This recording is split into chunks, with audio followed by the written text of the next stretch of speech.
O ministro do Supremo Tribunal Federal, a gente falou bastante a respeito disso, inclusive agora o ministro Flávio Dino também lembrou, Gilmar Mendes, decidiu limitar apenas à Procuradoria-Geral da República a possibilidade de denunciar ministros da Corte. Não existe previsão constitucional de impeachment para ministros do STF, mas a Constituição Federal diz que compete ao Senado processar e julgar quanto a crimes de responsabilidade. O presidente do Senado, Davi Alcolumbre, falou em grave ofensa à Constituição. O presidente da Câmara, Hugo Mota, disse que durante um evento que conversou com Alcolumbre e com o próprio Gilmar Mendes para tentar um consenso. E é sobre esse assunto que eu e você vamos falar com a deputada federal Júlia Zanata. Deputada, muito boa tarde. A senhora, tudo bem?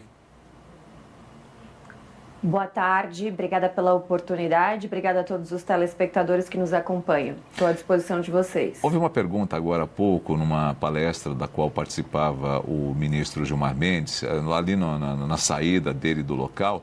A pergunta foi feita se a atitude dele não era uma proteção a favor do Supremo. Ele disse que não é uma proteção. Não, o que ele está, como é que era mesmo, Patrícia, que ele falou?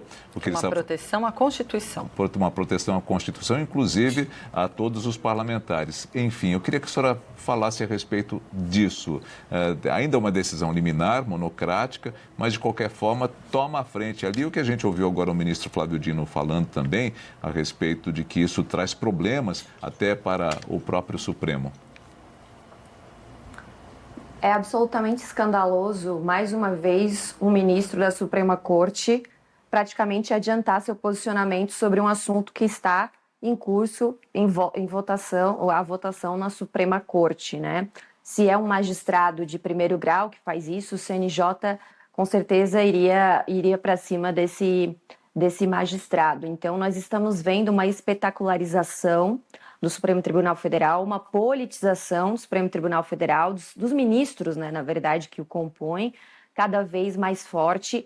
E essa votação do Gilmar Mendes, nessa ADPF, que, vamos lembrar, foi apresentada pelo Partido Solidariedade de Paulinho da Força, que é o mesmo deputado que foi colocado por Hugo Mota de relator do projeto da anistia e o transformou em dosimetria, foi esse partido que entrou com essa ADPF e também a Associação dos Magistrados Brasileiros.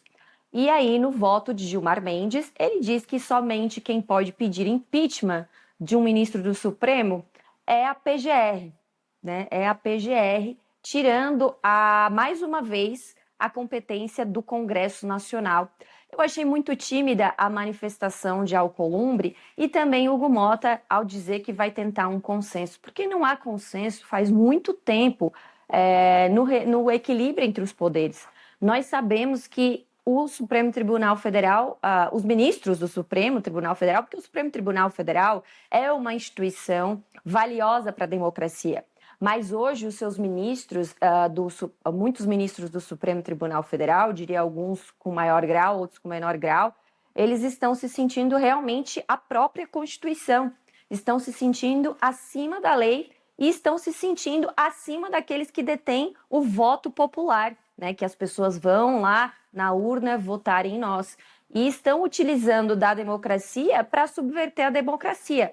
Eu vi vocês passarem aí a entrevista, a fala, aliás, do ministro Flávio Dino, em que ele considera exagerado o número de pedidos de impeachment de Alexandre de Moraes, 81.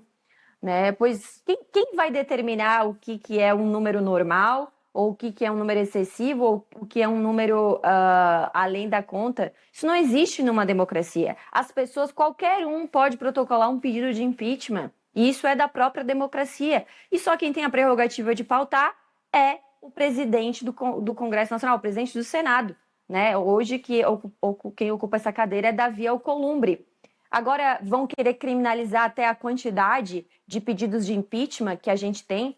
É ultrajante essa decisão do Gilmar Mendes de, inclusive, querer dizer sobre uma lei consolidada qual vai ser o quórum da votação de impeachment, porque ele falou do quórum também, ele disse que não pode ser a maioria simples, que teria que ser um quórum qualificado. E justamente agora, a um ano antes das eleições de 2026. O que Gilmar Mendes fez é uma resposta política.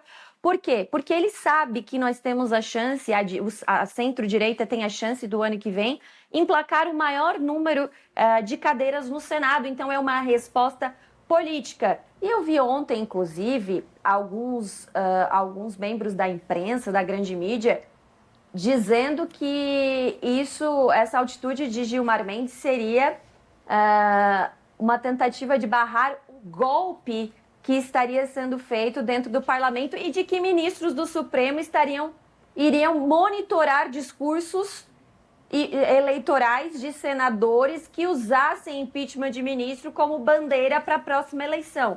E isso não é nada democrático.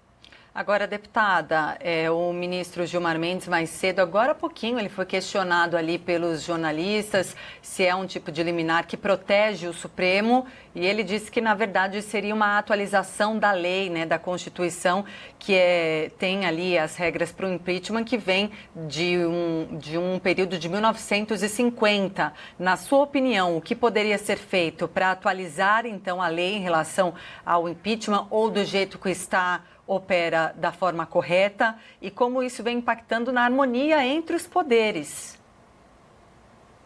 Veja, a maneira que você já está falando sobre uma atualização da lei, essa fala implicitamente tem que ter um questionamento.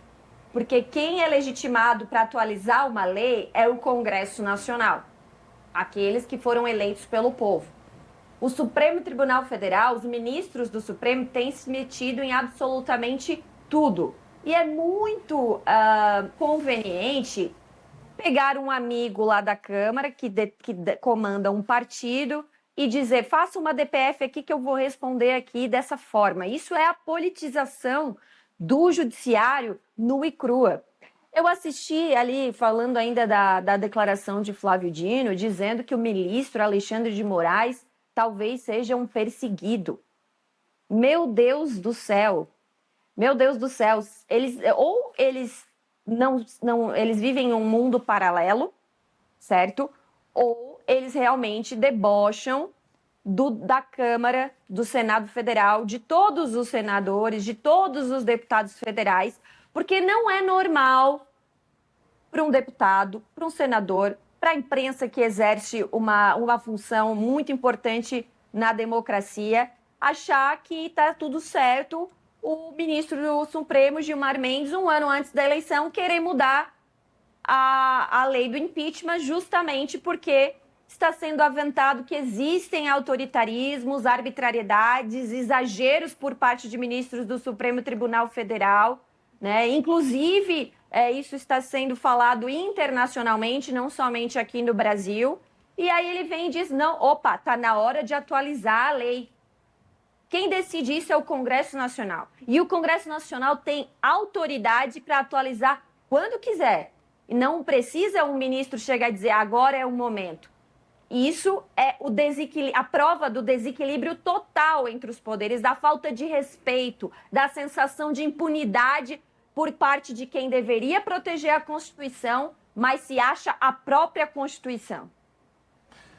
Pois é, deputada. Bom, a gente deve se lembrar que há pouco tempo também o próprio Congresso, ou principalmente a Câmara, tentou ali uma blindagem, né? Que era a PL da blindagem, para tentar fazer com que os parlamentares tivessem ali algumas, não digo benefícios, mas que não fossem prejudicados em diversos fatos e tivessem chance de se explicar. Não seria mais ou menos isso que o Supremo também está tentando fazer, tentando se blindar um pouco para que possa haver uma discussão maior a respeito do assunto?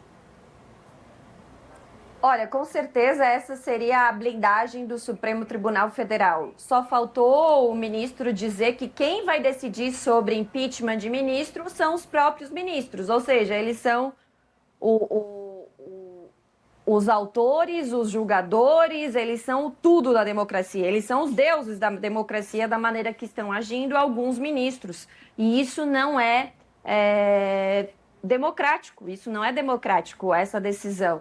O que a Câmara recentemente tentou passar o que ficou conhecido como PEC da blindagem, mas na verdade era a PEC das prerrogativas, era assim, né, tentar proteger a prerrogativa dos parlamentares que hoje estão sendo processados por opiniões emitidas, por exemplo, no púlpito da Câmara dos Deputados, no plenário da Câmara dos Deputados, tem deputados sendo processado e julgado pelo que falou. E lá na Constituição, no artigo 53, é muito claro, o deputado tem imunidade para falar qualquer palavra, emitir qualquer opinião. E isso não está sendo respeitado. Então, parece que tem alguns daqueles que gostam de arrotar a democracia, falar em harmonia entre os poderes, em amor, em isso e aquilo, mas parece que eles querem fechar o Congresso, deixar os parlamentares e senadores lá presos, lá dentro, dizendo assim, vocês podem entregar emenda, vocês podem fazer discurso sobre isso e aquilo, mas se vir aqui, ó, se ultrapassar essa opinião aqui, vocês são processados, julgados e, quem sabe, presos, impostas multas milionárias, como está sendo feito no caso ali do julgamento do Bolsonaro. Então, isso, com certeza, não é democracia. Se a gente olhar o que aconteceu na Venezuela, foi justamente isso, a tomada do poder do Congresso por parte da Suprema Corte. Diferente. Quem vai reequilibrar? É diferente, deputada. Não, acho que a gente... Diferente por quê? Tem uma retórica aí que puxa para Venezuela ou para outros Qual seria países. a retórica? Eu não vou entrar aqui em detalhes com a senhora, mas eu acho que a gente não... Nosso país é importante explicar para o público, Nosso né? país é democrático e, por ser democrático... Vai ser democrático até longe, vocês serem censurados. Deputada, a gente não foi censurado, nem vocês foram censurados. Então, muito obrigado, viu, deputada? Foi muito bom conversar com a senhora. Eu acho Foi que ótimo também. Esse é um assunto que a gente ainda vai tratar muitas outras vezes. Eu espero tratar com a senhora também esse assunto aqui, vai ser muito bom. Me chama para o debate para a gente comparar a Venezuela e o Brasil, que eu estou à disposição. Obrigado, deputada. Um abraço à senhora. Valeu, abraço, fique com Deus.